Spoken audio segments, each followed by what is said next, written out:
21 साल पहले आज के ही दिन कारगिल के युद्ध में हमारी सेना ने भारत की जीत का झंडा फहराया था।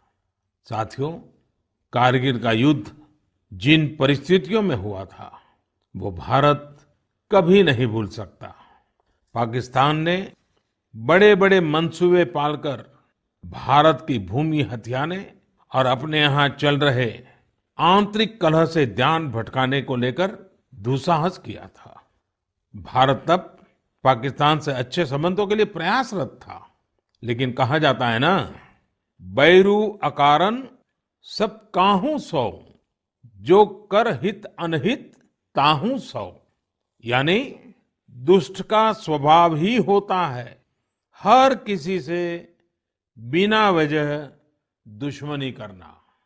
ऐसे स्वभाव के लोग जो हित करता है उसका भी नुकसान ही सोचते हैं।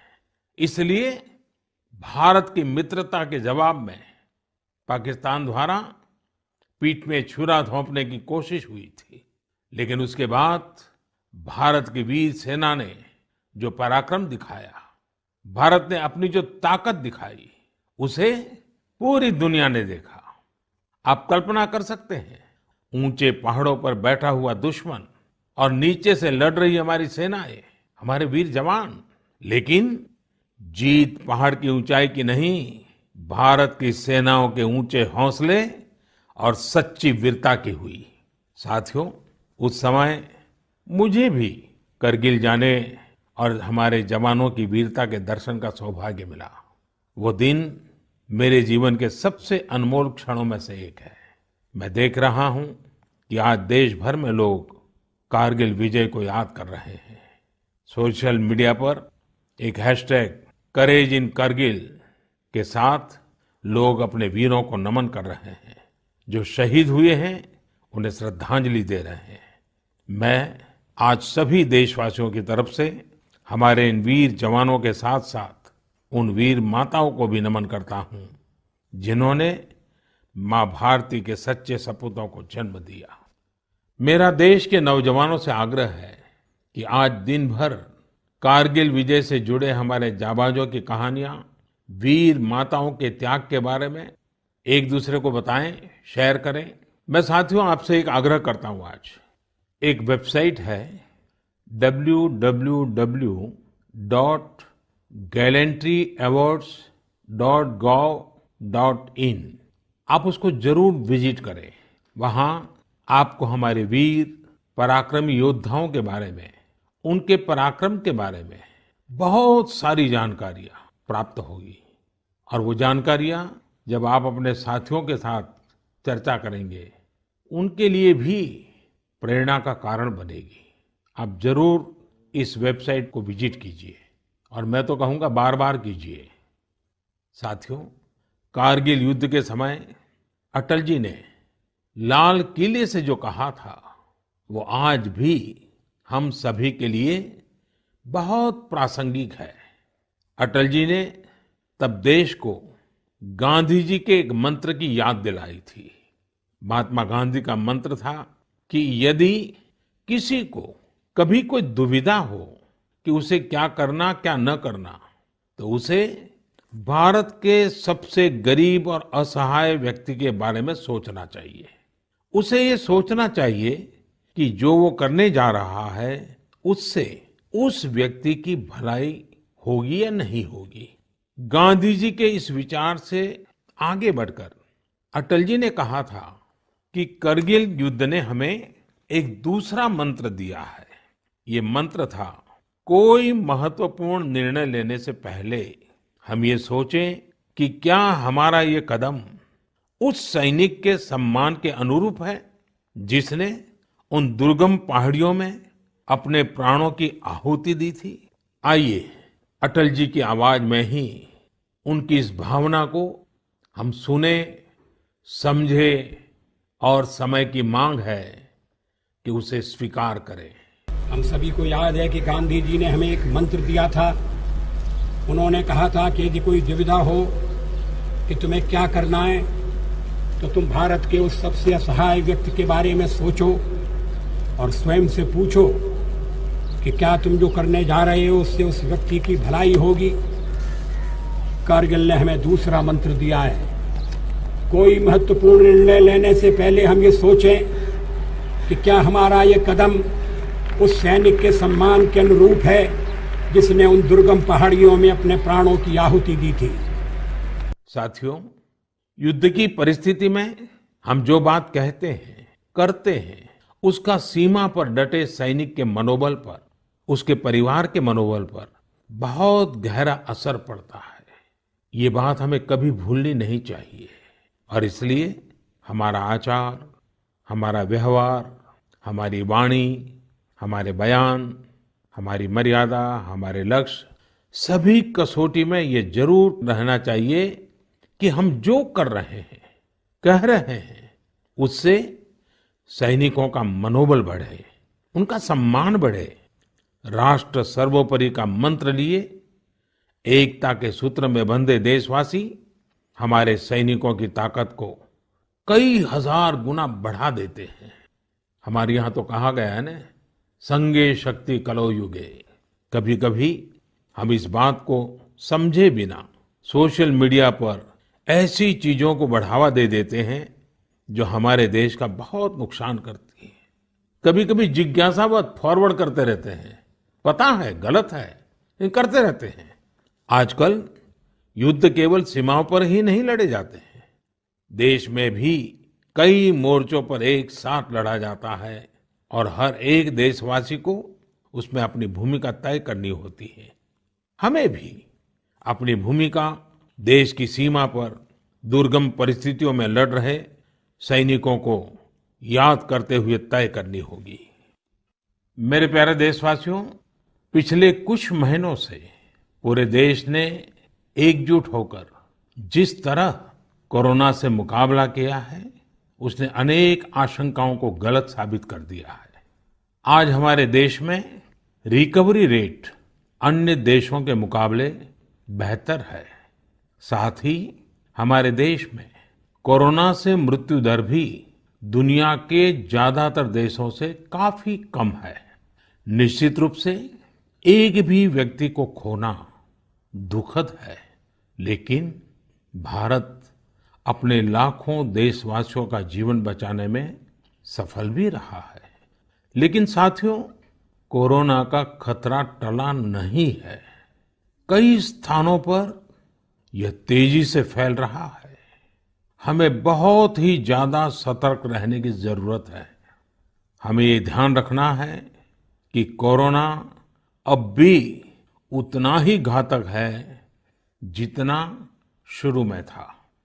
इसलिए हमें पूरी सावधानी बरतनी है। चेहरे पर मास्क लगाना या गमछे का उपयोग करना, 2 गज की दूरी, लगातार हाथ धोना, कहीं पर भी थूकना नहीं, साफ सफाई का पूरा ध्यान रखना, यही हमारे हथियार हैं जो हमें कोरोना से बचा सकते हैं। कभी कभी हमें मास्क से तकलीफ होती है और मन करता है कि चेहरे पर से मास्क हटा दें। बातचीत करना शुरू करते हैं, जब मास्क की जरूरत होती है ज्यादा, उसी समय हम मास्क हटा देते हैं। ऐसे समय मैं आपसे आग्रह करूंगा, जब भी आपको मास्क के कारण परेशानी फील होती हो, मन करता हो उतार देना है, तो पल भर के लिए उन डॉक्टर्स का स्मरण कीजिए, उन नर्सों का स्मरण कीजिए, हमारे उन कोरोना वॉरियर्स का स्मरण कीजिए। आप देखिए, वो मास्क पहन करके घंटों तक लगातार हम सबके जीवन को बचाने के लिए जुटे रहते हैं। 8-8, 10-10 घंटे तक मास्क पहने रखते हैं। क्या उनको तकलीफ नहीं होती होगी? थोड़ा सा उनका स्मरण कीजिए, आपको भी लगेगा कि हमें एक नागरिक के नाते इसमें जरा भी कोताही न बरतनी है, न किसी को बरतने देनी है। एक तरफ हमें कोरोना के खिलाफ लड़ाई को पूरी सजगता और सतर्कता के साथ लड़ना है, तो दूसरी ओर कठोर मेहनत से व्यवसाय, नौकरी, पढ़ाई, जो भी कर्तव्य हम निभाते हैं, उसमें गति लानी है, उसको भी नई ऊंचाई पर ले जाना है। साथियों, कोरोना काल में तो हमारे ग्रामीण क्षेत्रों ने पूरे देश को दिशा दिखाई है। गांवों से स्थानीय नागरिकों के, ग्राम पंचायतों के अनेक अच्छे प्रयास लगातार सामने आ रहे हैं। जम्मू में एक गांव त्रेवा ग्राम पंचायत है। वहां की सरपंच हैं बलबीर कौर जी। मुझे बताया गया कि बलबीर कौर जी ने अपनी पंचायत में 30 बेड का एक क्वारंटाइन सेंटर बनवाया। पंचायत आने वाले रास्तों पर पानी की व्यवस्था की, लोगों को हाथ धोने में कोई दिक्कत ना हो इसका इंतजाम करवाया। इतना ही नहीं, ये बलबीर कौर जी खुद अपने कंधे पर स्प्रे पंप टांग कर वॉलंटियर्स के साथ मिलकर पूरी पंचायत में, आसपास के क्षेत्र में सैनिटाइजेशन का काम भी करती है। ऐसी ही एक और कश्मीरी महिला सरपंच है गांदरबल के चौंटलीवार की जैतूना बेगम। जैतूना बेगम जी ने तय किया कि उनकी पंचायत कोरोना के खिलाफ जंग लड़ेगी और कमाई के लिए अवसर भी पैदा करेगी। उन्होंने पूरे इलाके में फ्री मास्क बांटे, फ्री राशन बांटा।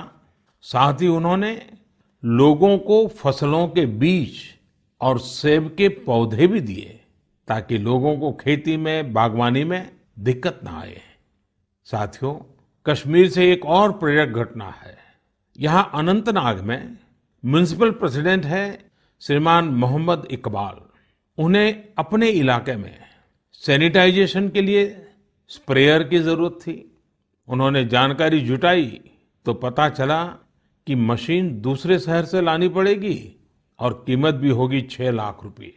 तो श्रीमान इकबाल जी ने खुद ही प्रयास करके अपने आप स्प्रेयर मशीन बना ली और वो भी केवल 50,000 रुपए में। ऐसे कितने ही और उदाहरण हैं। पूरे देश में कोने कोने में ऐसी कई प्रेरक घटनाएं रोज सामने आती हैं। ये सभी अभिनंदन के अधिकारी हैं। चुनौती आई, लेकिन लोगों ने उतनी ही ताकत से उसका सामना भी किया। मेरे प्यारे देशवासियों, सही अप्रोच से, सकारात्मक अप्रोच से हमेशा आपदा को अवसर में, विपत्ति को विकास में बदलने में बहुत मदद मिलती है। अभी हम कोरोना के समय भी देख रहे हैं कि कैसे हमारे देश के युवाओं, महिलाओं ने अपने टैलेंट और स्किल के दम पर कुछ नए प्रयोग शुरू किए हैं। बिहार में कई वुमेन सेल्फ हेल्प ग्रुप्स ने मधुबनी पेंटिंग वाले मास्क बनाना शुरू किया है और देखते ही देखते ये खूब पॉपुलर हो गए। ये मधुबनी मास्क एक तरह से अपनी परंपरा का प्रचार तो करते ही हैं, लोगों को स्वास्थ्य के साथ रोजगारी भी दे रहे हैं। आप जानते ही हैं, नॉर्थ ईस्ट में बैम्बू यानी बांस कितनी बड़ी मात्रा में होता है।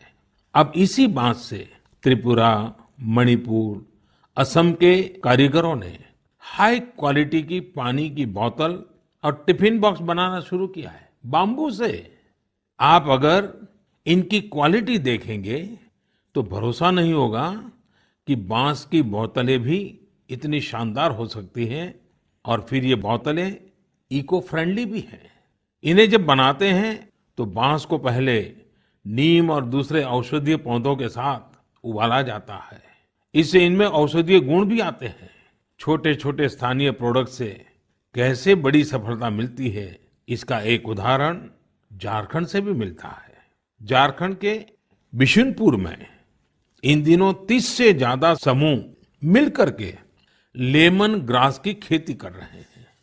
लेमन ग्रास 4 महीनों में तैयार हो जाती है और उसका तेल बाजार में अच्छे दामों में बिकता है। इसकी आजकल काफी मांग भी है। मैं देश के 2 इलाकों के बारे में भी बात करना चाहता हूं। दोनों ही एक दूसरे से सैकड़ों किलोमीटर दूर है और अपने अपने तरीके से भारत को आत्मनिर्भर बनाने के लिए कुछ हटकर के काम कर रहे हैं। एक है लद्दाख और दूसरा है कच्छ।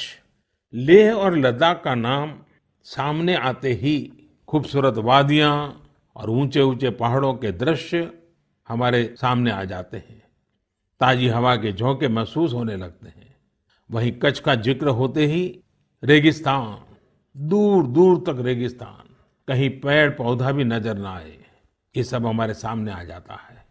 लद्दाख में एक विशिष्ट फल होता है जिसका नाम चूली या एप्रिकॉट यानी खुबानी है। ये फसल इस क्षेत्र की इकोनॉमी को बदलने की क्षमता रखती है। परंतु अफसोस की बात यह है कि सप्लाई चेन, मौसम की मार जैसी अनेक चुनौतियों से ये जूझता रहता है। इसकी कम से कम बर्बादी हो, इसके लिए आजकल एक नए इनोवेशन का इस्तेमाल शुरू हुआ है। एक ड्यूअल सिस्टम है जिसका नाम है solar apricot dryer and space heater. ये खुबानी और दूसरे अन्य फलों एवं सब्जियों को जरूरत के अनुसार सूखा सकता है, और वो भी हाइजीनिक तरीके से।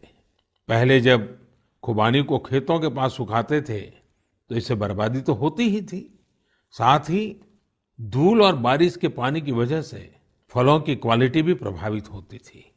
दूसरी ओर आजकल कच्छ में किसान ड्रैगन फ्रूट्स की खेती के लिए सराहनीय प्रयास कर रहे हैं।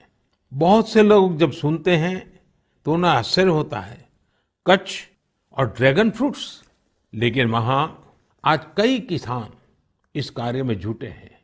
फल की गुणवत्ता और कम जमीन में ज्यादा उत्पाद को लेकर काफी इनोवेशन किए जा रहे हैं। मुझे बताया गया है कि ड्रैगन फ्रूट्स की लोकप्रियता लगातार बढ़ रही है, विशेषकर नाश्ते में इस्तेमाल काफी बढ़ा है। कच्छ के किसानों का संकल्प है कि देश को ड्रैगन फ्रूट्स का आयात न करना पड़े। यही तो आत्मनिर्भरता की बात है। साथियों, जब हम कुछ नया करने का सोचते हैं, इनोवेटिव सोचते हैं, तो ऐसे काम भी संभव हो जाते हैं जिनकी आम तौर पर कोई कल्पना नहीं करता। जैसे कि बिहार के कुछ युवाओं को ही लीजिए। पहले सामान्य नौकरी करते थे।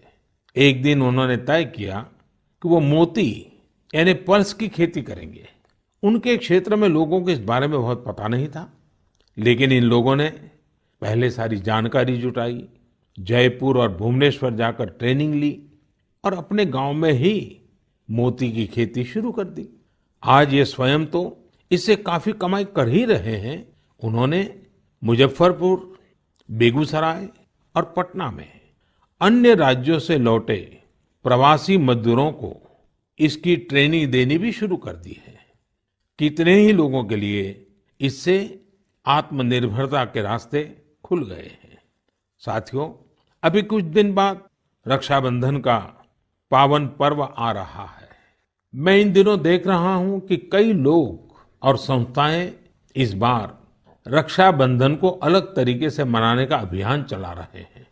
कई लोग इसे वोकल फॉर लोकल से भी जोड़ रहे हैं, और बात भी सही है।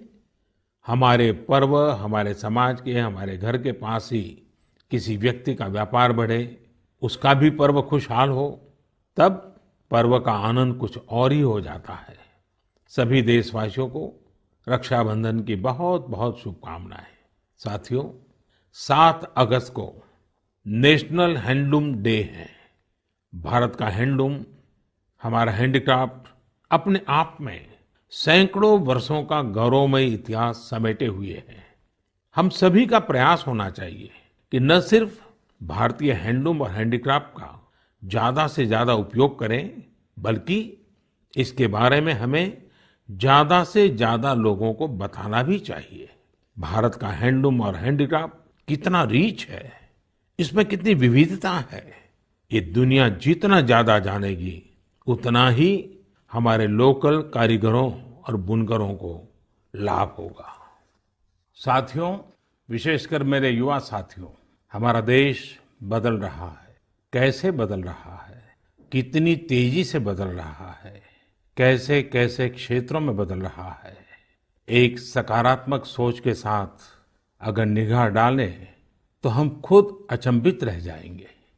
एक समय था जब खेलकूद से लेकर के अन्य सेक्टर्स में अधिकतर लोग या तो बड़े बड़े शहरों से होते थे या बड़े बड़े परिवार से या फिर नामी गिरामी स्कूल या कॉलेज से होते थे। अब देश बदल रहा है। गांवों से, छोटे शहरों से, सामान्य परिवार से हमारे युवा आगे आ रहे हैं, सफलता के नए शिखर चूम रहे हैं। ये लोग संकटों के बीच भी नए नए सपने संजोते हुए आगे बढ़ रहे हैं। कुछ ऐसा ही हमें अभी हाल ही में जो बोर्ड एग्जाम्स के रिजल्ट आए उसमें भी दिखता है। आज मन की बात में हम कुछ ऐसे ही प्रतिभाशाली बेटे बेटियों से बात करते हैं। ऐसी ही एक प्रतिभाशाली बेटी है कृतिका नांदल। कृतिका जी हरियाणा में पानीपत से हैं। हेलो कृतिका जी, नमस्ते। नमस्ते सर। इतने अच्छे परिणाम के लिए आपको बहुत बहुत बधाई। धन्यवाद सर। और आपको तो इन दिनों टेलीफोन लेते लेते भी आप थक गई होगी, इतने सारे लोगों के फोन आते होंगे। जी सर। और जो लोग बधाई देते हैं वो भी गर्व महसूस करते होंगे कि वो आपको जानते हैं। आपको कैसा लग रहा है? सर बहुत अच्छा लग रहा है। पेरेंट्स को प्राउड फील करा के खुद को भी इतना प्राउड फील हो रहा है। अच्छा, ये बताइए कि आपकी सबसे बड़ी प्रेरणा कौन है? सर मेरी मम्मी है सबसे बड़ी प्रेरणा तो मेरी। वाह। अच्छा, आप मम्मी से क्या सीख रही है? सर उन्होंने अपनी जिंदगी में इतनी मुश्किलें देखी, फिर भी वो इतनी बोल्ड और इतनी स्ट्रोंग है। सर उन्हें देख देख के इतनी प्रेरणा मिलती है कि मैं भी उन्हीं की तरह बनूं। माँ कितनी पढ़ी लिखी हैं? सर बीए की है उन्होंने। बीए किया हुआ है? जी सर। अच्छा, तो माँ आपको सिखाती भी होगी? जी सर, सिखाती हैं, दुनियादारी के बारे में हर बात बताती है। वह डांटती भी होगी? जी सर, डांटती भी है। अच्छा बेटा, आप आगे क्या करना चाहती हैं? सर हम डॉक्टर बनना चाहते हैं। अरे वाह। MBBS। देखिए, डॉक्टर बनना आसान काम नहीं है। जी सर। डिग्री तो प्राप्त कर लेगी क्योंकि आप बड़ी तेजस्वी हो बेटा, लेकिन डॉक्टर का जीवन जो है वो समाज के लिए बहुत समर्पित होता है। जी सर। उसको कभी रात को चैन से सो भी नहीं सकता है, कभी भी पेशेंट का फोन आ जाता है, अस्पताल से फोन आ जाता है, उसको दौड़ना पड़ता है। एक प्रकार से 24/7 365 डेज डॉक्टर की जिंदगी लोगों की सेवा में लगी रहती है। Yes sir. और खतरा भी रहता है क्योंकि कभी पता नहीं आजकल के जिस प्रकार की बीमारियां हैं, तो डॉक्टर के सामने भी बहुत बड़ा संकट रहता है। जी सर।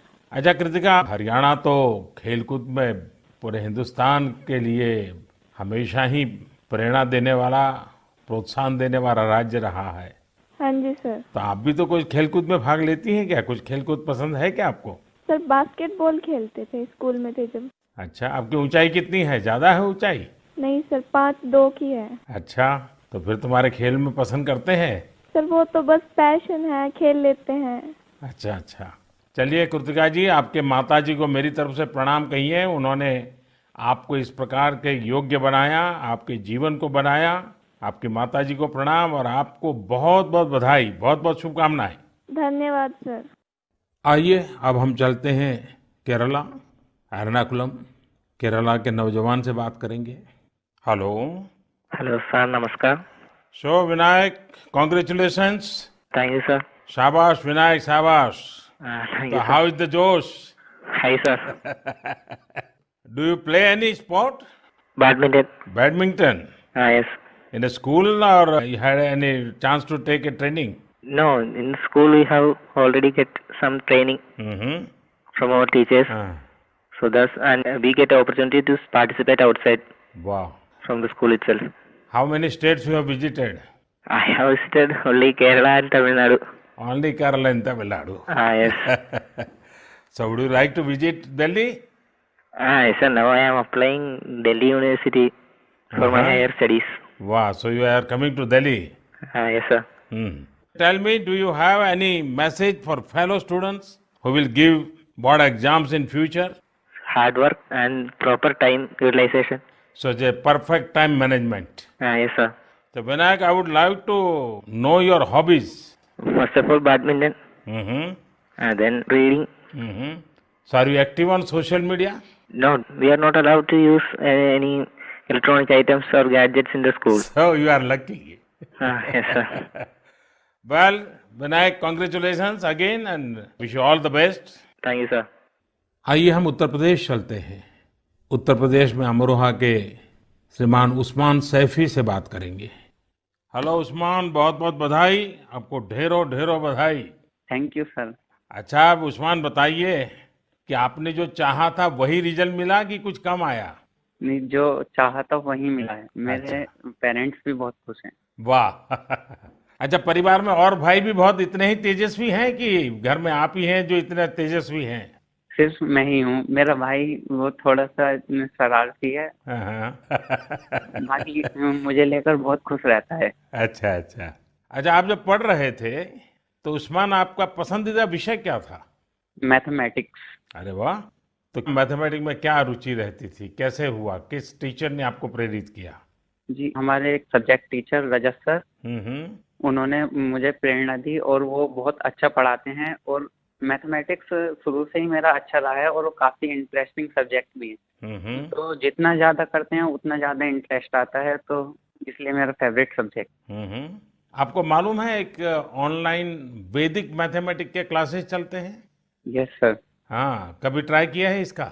नहीं सर, अभी नहीं किया। आप देखिए, बहुत सारे आपके दोस्तों को लगेगा जैसे आप जादूगर है, क्योंकि कंप्यूटर की स्पीड से आप गिनती कर सकते हैं। वैदिक मैथमेटिक्स की बहुत सरल टेक्निक्स हैं और आजकल वो ऑनलाइन पर भी अवेलेबल होते हैं।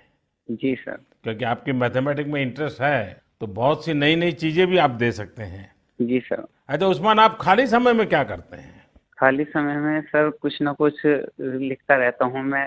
मुझे लिखने में बहुत इंटरेस्ट आता है। अरे वाह, मतलब आप मैथमेटिक्स में रुचि लेते हैं, लिटरेचर में भी रुचि लेते हैं? Yes sir. क्या लिखते हैं, कविताएं लिखते हैं, शायरियां लिखते हैं? कुछ भी करंट अफेयर से रिलेटेड कोई भी टॉपिक हो उस पर लिखता रहता हूँ। हाँ। नई नई जानकारियाँ मिलती रहती हैं, जैसे जीएसटी चला था और हमारा नोटबंदी, सब चीज। अरे वाह, कॉलेज की पढ़ाई करने के लिए आगे का क्या प्लान बना रहे हैं? सर मेरा जी मेंस का फर्स्ट अटेम्प्ट क्लियर हो चुका है और अब मैं सितंबर के लिए सेकंड अटेम्प्ट में अब बैठूंगा। मेरा मेन एम है कि मैं पहले आईआईटी से बैचलर डिग्री लूं और उसके बाद सिविल सर्विसेज में जाऊं और एक आईएएस बनूं। अरे वाह, अच्छा आप टेक्नोलॉजी में भी रुचि लेते हैं? यस सर, इसलिए मैंने आईटी ऑप्ट किया है। फर्स्ट टाइम बेस्ट था आईटी का। अच्छा, चलिए उस्मान, मेरी तरफ से बहुत शुभकामनाएं हैं। और आपका भाई शरारती है तो आपका समय भी अच्छा जाता होगा। और आपके माताजी पिताजी को भी मेरी तरफ से प्रणाम कहिए, उन्होंने आपको इस प्रकार से अवसर दिया, आपका हौसला बुलंद किया।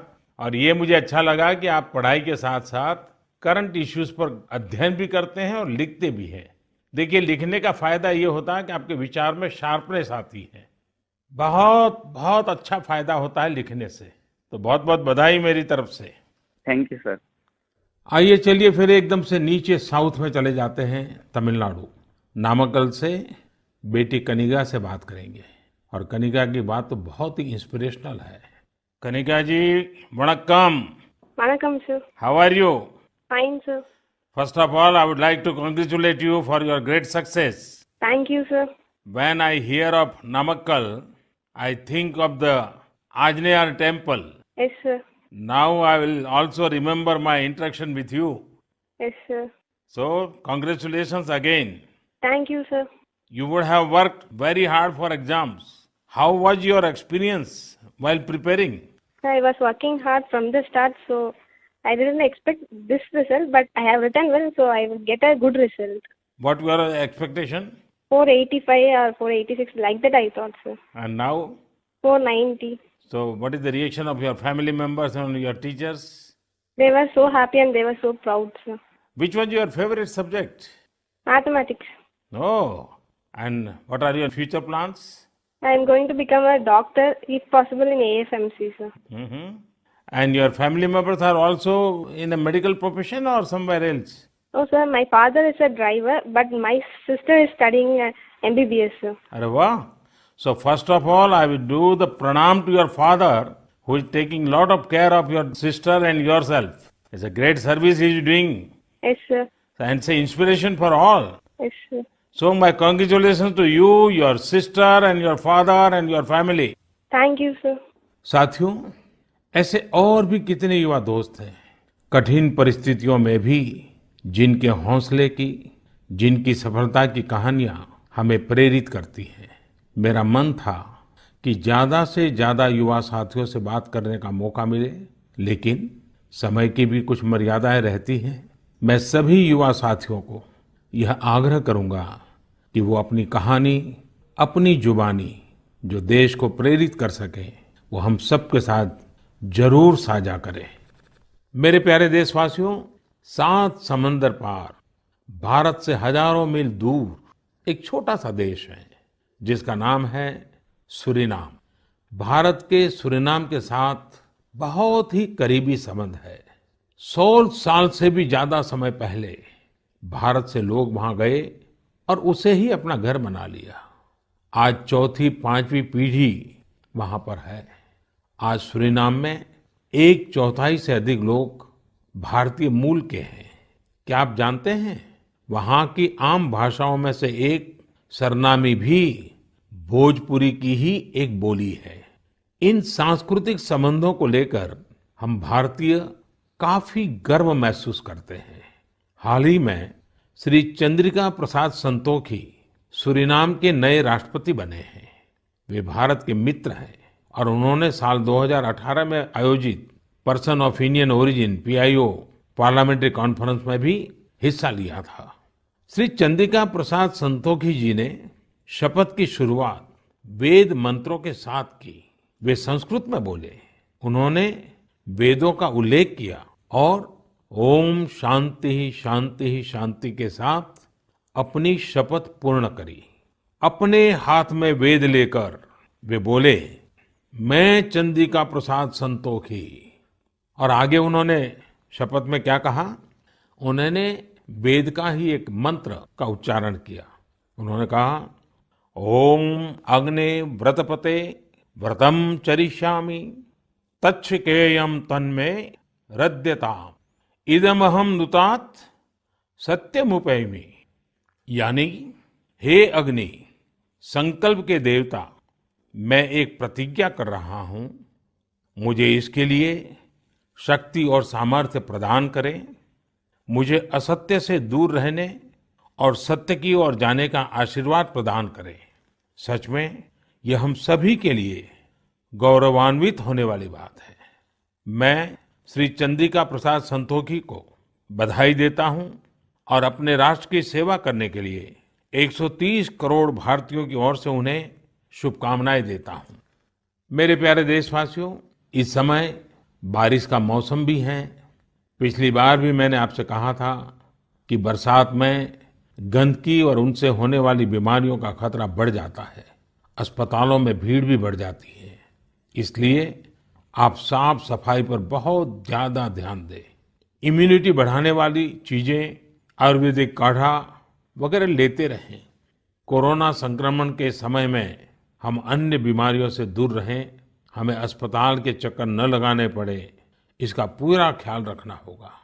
साथियों, बारिश के मौसम में देश का एक बड़ा हिस्सा बाढ़ से भी जूझ रहा है। बिहार, असम जैसे राज्यों के कई क्षेत्रों में तो बाढ़ ने काफी मुश्किलें पैदा की हुई है। यानी एक तरफ कोरोना है तो दूसरी तरफ ये एक और चुनौती है।